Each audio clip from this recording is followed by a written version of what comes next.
You have to wonder if like players are gonna fake coughs or fake sneezes to get some extra space on defense. Get in their head, man. That's how it is. Exactly. No more trash talking. It's Exactly. trash coughing, Just trash mere coughing sneezing. and sneezing. Yeah.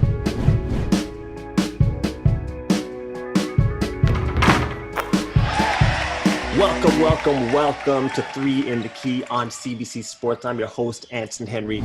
And I don't know, it's not going to be 4 in the Key, you know what I'm saying? I'm just accompanying these basketball masterminds as we talk about some Canadian elite basketball league action. Usually, you know, if the NBA was still happening, this would be some off-season basketball for us to watch. But right now, it's not even off-season basketball for us to watch. It's just basketball for us to watch because there's no basketball on TV. I'm super excited about this, but the reality of the situation is I don't know nothing about the CEBL, but that's why CBC Sports has brought in these guys, 3 in the Key. Will Wackley, you know what I'm saying? Basketball fanatic, and as you can see in the background, a basketball jersey collector. I'm feeling that Sean Kemp jersey, yo. I got that rookie card, you know what I'm saying? Rain Man. I can't find it, but when I do, I won't sell it.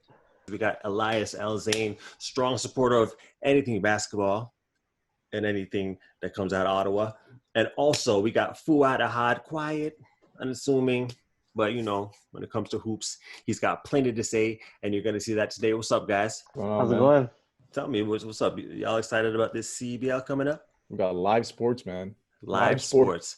Exactly. Feels like it's been a century. Exactly. CBC Sports is going to be broadcasting this and partnered with the CEBL as far as the broadcasting is concerned. We got, you know, a nationally televised doubleheader that's coming up. Some of these mascots are actually kind of cool. We got the Niagara River Lions up against the Hamilton Honey Badgers.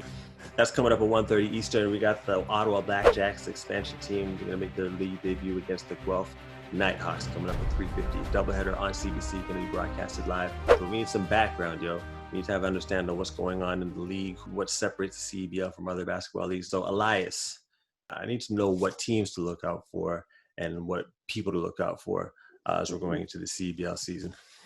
Well, obviously, all teams are vying for that championship because of COVID and the pandemic. It's a summer series this summer, so each team will play 6 games, regular season. The team with the worst record will be eliminated, and then the 6 teams move on to the postseason. The first and second seed get a bye, and then the other teams, so you got number 3 that will play 6, and 4 will play 5, and then the winners advance. Obviously, the lower seed will play the higher seed, the first place team, and then the 2 other teams will battle out in the semifinals, and then obviously the championship game. The River Lions, who had the best record last season, they had the Canadian Player of the Year, Guillaume Boucard, who's back with them, Carleton alum as well. Victor Rasso, their head coach, who was Coach of the Year, still coaching them. They have most of their players back, so that's a team that everyone should be looking out for. They're going to be playing Hamilton Honey Badgers, as you mentioned, for the first game. And these 2 teams played in the semifinal last year where Hamilton came out on top by a point. Hamilton is also a really good team. They signed Briante Weber, who has some NBA experience. So this is not just any kind of basketball. This man played in the league, has experience with the Warriors, the Heat, the Hornets, the Rockets, the Grizzlies. So he's bounced around the NBA. So a lot of talent. We got the Ottawa Blackjacks, the new team, going up against the Guelph Nighthawks. Elias, I know you're a huge Ottawa fan because, you know, every time I talk to you about basketball, Ottawa comes up somehow, yo. Give us a little background on that game. Well, the Nighthawks were part of the league last year. Obviously, they finished 5th in the standings, so they didn't get to go to the championship weekend. I think they're going to be an interesting team to watch. And then the Blackjacks, their first ever game, and it's nationally televised. The expansion team, a lot of Ottawa guys, either from the city or played their university basketball here, led by the Scrub brothers. You also have from the Gatineau area, Olivier Hanlon, who was drafted by the Jazz. So I think they're going to be a team, especially even though as an expansion franchise. The level of basketball is pretty high, and they are going to be following FIBA rules. But also, what separates this league is the Elam ending. Now, the Elam ending, a lot of people don't know about. But Fuad, you'll break down what the Elam ending is. Super exciting to add that in. And like a lot of us devoted basketball fans and casual basketball fans alike, some of the endings to basketball games with 2 minutes left. They get drawn out. You're playing against the clock, so the team that's losing is fouling to stop the clock to get a chance to get back in the game. With the Elam ending, with 4 minutes left at the end of the fourth quarter, the clock is stopped. So now there's no more clock. And you add 9 points to the leading team's score. So say the score is 90 to 85. The target score now is going to be 90 plus 9 points, so 99 points. So now both of these teams are trying to hit 99 points. So the game is going to end on a basket, no matter what. Both teams are trying to play defense and offense, and you're trying in a sense. You're not trying to stop the clock. You're trying to get a bucket and play basketball. And the NBA actually used it at the All-Star game last year, and that was one of the best All-Star games we've watched in recent times. So it's very cool for the CEBL to add this to this summer tournament. Hopefully it works out and they continue using it for the league moving forward. It's just going to be more fun to watch, and it separates them from the NBA, from the G League, from other basketball leagues. And it's the first pro sports league to introduce the Elam ending.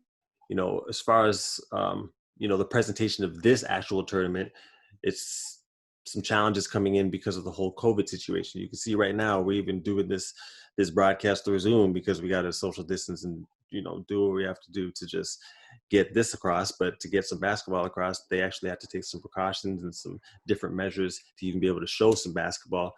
And that's actually what Will's going to talk to us about. How is this COVID situation changing the way things are being presented in this summer series? It's not like, you've heard about your NBA and they have the bubble going on. Now they don't have a bubble. It's near impossible to do that. So they do have the safe zone, they're calling it. And there is also no snitch line. I have applied for that, and I did not get it, mainly because it doesn't exist, and because I would probably end up in a ditch or with stitches, right? So I didn't want to. So that's not going to happen. So no, not existent. They're not going to be doing that. That's okay.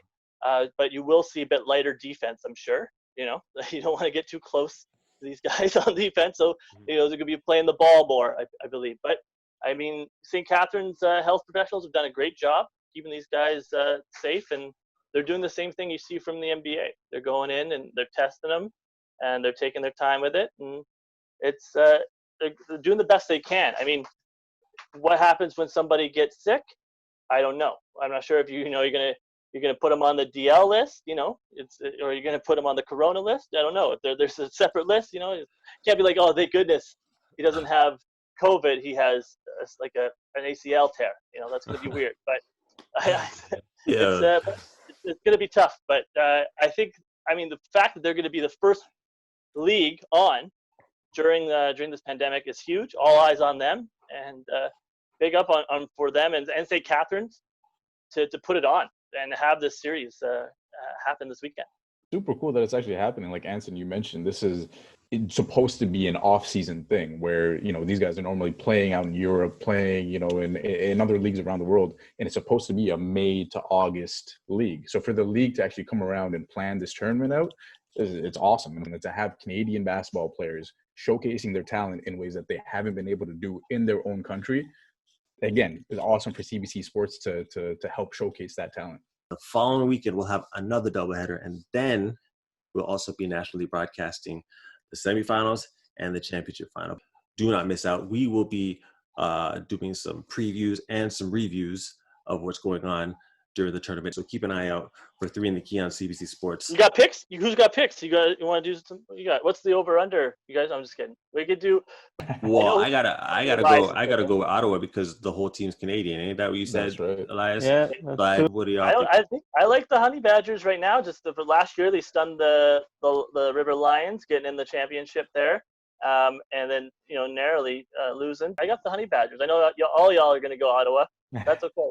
I mean, it really looks like the Niagara River Lions are coming back with a vengeance. After you finish with the best record and then you end up losing the way they did, a 1-point loss, I think it was in the semifinal last year. They're coming for vengeance, but I gotta go with Ottawa Blackjacks, man. They're a G League team already. Pretty much, yeah. I'd take them over a lot of G League teams for sure. I'd take them over some NBA teams, man. Give me Minnesota Timberwolves. I don't know. Let's not push it for that. Oh, that's messed up.